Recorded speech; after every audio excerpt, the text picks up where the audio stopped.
Selamat pagi, saudaraku yang terkasih di dalam Tuhan. Shalom semuanya. Saudaraku, di dalam Filipi 3 ayat 10, firman Tuhan berkata, "Yang ku kehendaki ialah mengenal Dia dan kuasa kebangkitannya dan persekutuan dalam penderitaannya, di mana aku menjadi serupa dengan Dia dalam kematiannya." Saudaraku, di dalam kehidupan ini manusia berusaha mengenal banyak hal. Mereka mengejar banyak ilmu pengetahuan, berbagai hal, membangun relasi dengan orang-orang hebat, orang-orang penting. Mereka mengumpulkan berbagai pengalaman-pengalaman. Semua itu dapat memberikan manfaat bagi kehidupan manusia di bumi ini. Tapi ada satu pengenalan yang nilainya boleh saya katakan melampaui dari semua yang manusia cari itu. Yaitu apa, saudaraku? Mengenal Kristus. Ya betul, saudaraku, saya ulang sekali lagi. Mengenal Kristus. Itu adalah pengenalan yang nilainya melampaui semua yang kita kejar, yang kita cari, yang kita observe di bumi ini. More than everything, yaitu mengenal Kristus. Rasul Paulus adalah seseorang yang memiliki banyak kelebihan.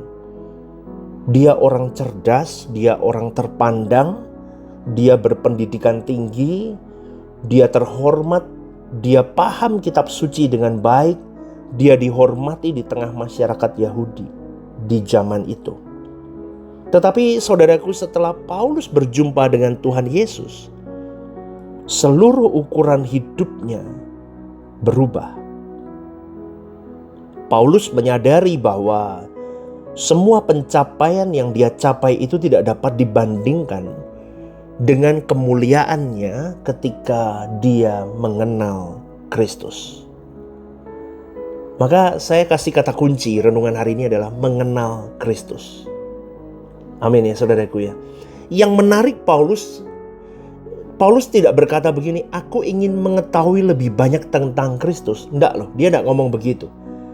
Tetapi dari semua perikop yang saya baca tentang surat-surat dari Paulus yang dia tulis, Paulus berkata, aku ingin mengenal Dia, mengenal Kristus. Ada perbedaan yang sangat besar antara mengetahui tentang seseorang dan benar-benar mengenal seseorang. Itu beda, saudaraku.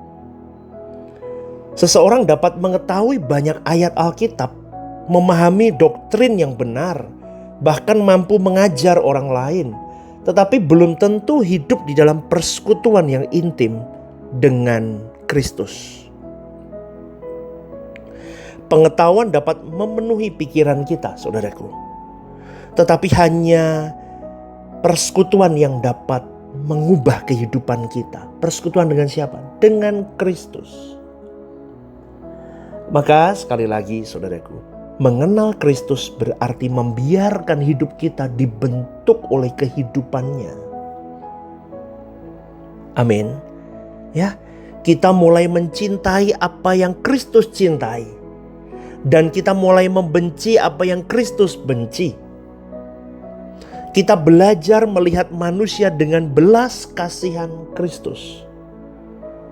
Merespon penderitaan dengan kesabaran Kristus, mengampuni dengan kasih Kristus, dan hidup hanya untuk melakukan kehendak Bapa seperti yang Kristus lakukan. Amin, saudaraku. Inilah sebabnya Paulus menghubungkan pengenalannya akan Kristus dengan persekutuan di dalam penderitaan Kristus. Banyak orang ingin mengalami kuasa kebangkitan, ingin mengalami breakthrough dalam hidupnya. Tetapi sedikit yang bersedia mengambil bagian di dalam penderitaan Kristus. Kristus itu menderita untuk melakukan kehendak Bapanya, saudaraku.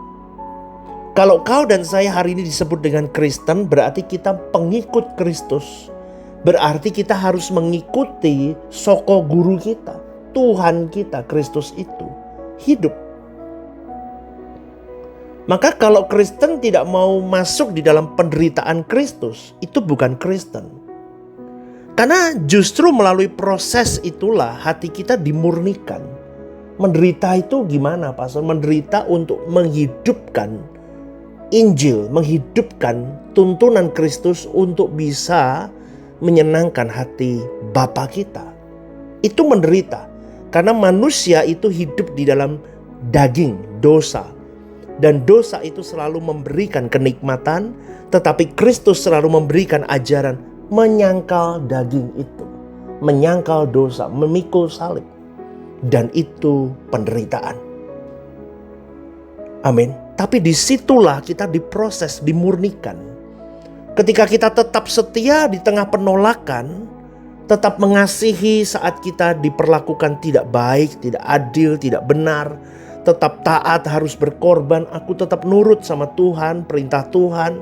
Aku mau nyenengin hati Bapakku seperti Kristus menyenangkan hati Bapaknya. Disitulah kita sedang belajar mengenal hati Kristus lebih dalam. Amin, saudaraku. Semakin kita mengenal Kristus, semakin dunia kehilangan daya tariknya. Karena Kristus menggambarkan dunia tidak ada di dalam hidupnya. Artinya, dunia bukan kesenangannya, tapi hati Bapaknya dan jiwa-jiwa itu adalah kesenangan hatinya. Maka ketika kita menghidupkan Kristus, terus semakin mengenal Dia, semakin paham alur hidupnya, semakin paham pikirannya, alur pikirannya, alur perasaannya, semakin paham kita jejak rekam perjalanan sampai Dia bisa sempurna itu.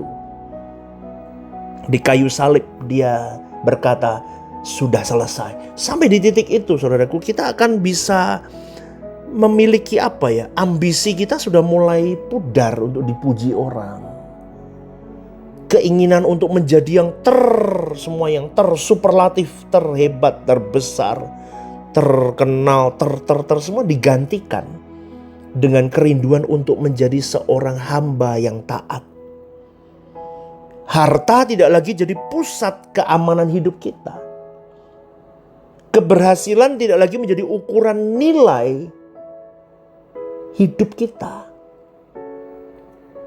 Tapi kita akan bisa berkata seperti Paulus berkata, Kristus cukup bagiku. Ini baru Kristen benar. Ini yang mahal. Dialah sukacitaku, dialah damaiku, dialah kekayaan yang tidak dapat diberikan apapun dan siapapun. Bahkan diambil oleh dunia pun nggak bisa kasih Kristus dalam hidupku. Inilah yang seharusnya dikerjakan Roh Kudus dalam hidupmu dan hidupku. Maka bukahi hatimu, rendahkan dirimu, back to the Bible, fokus kepada ajaran Tuhan.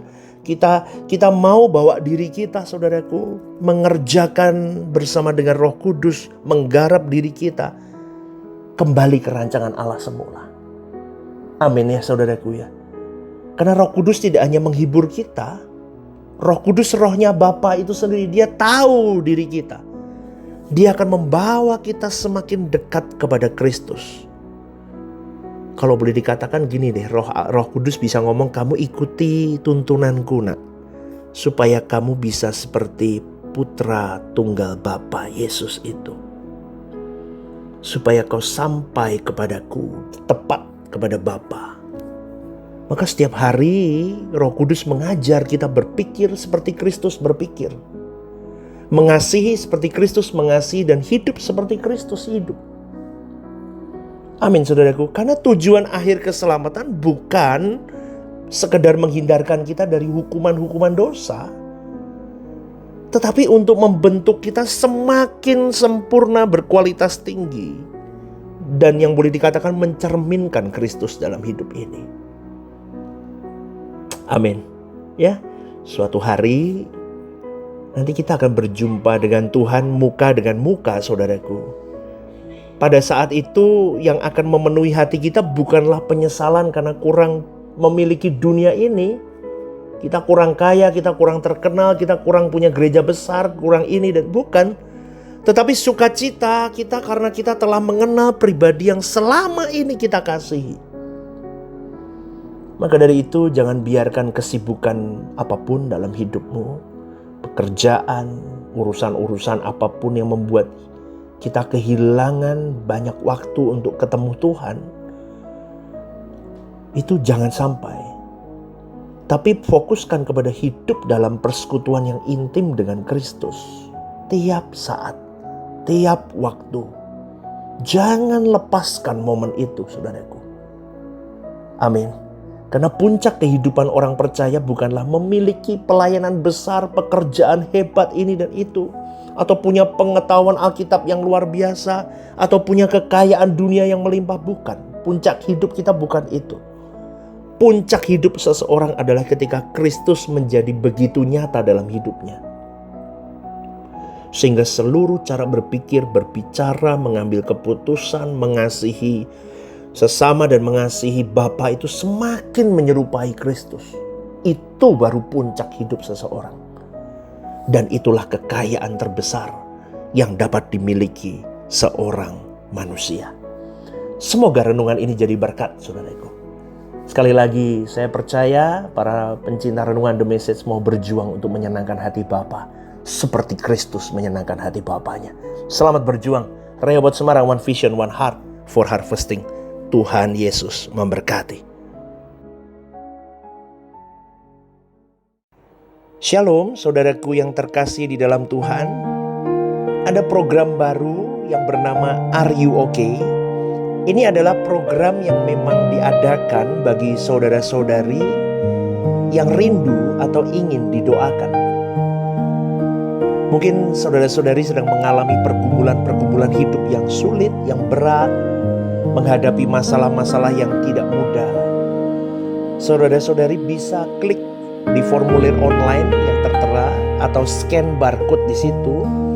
Anda bisa tuliskan di sana apa yang menjadi pergumulan masalah Anda yang ingin didoakan. Tujuannya satu, Anda tidak merasa sendiri. Saya sendiri akan mendoakan beserta tim yang akan menangani ini. Saya akan mendoakan di dalam mesbah-mesbah doa kami. Tujuannya satu, supaya saudara-saudari merasa ada yang support, tidak sendirian berjalan menghadapi beratnya kehidupan ini. Ini kerinduan saya, kita berbagi kasih secara nyata, dan kiranya program baru ini bisa menjadi berkat untuk kita semua. Tuhan Yesus memberkati.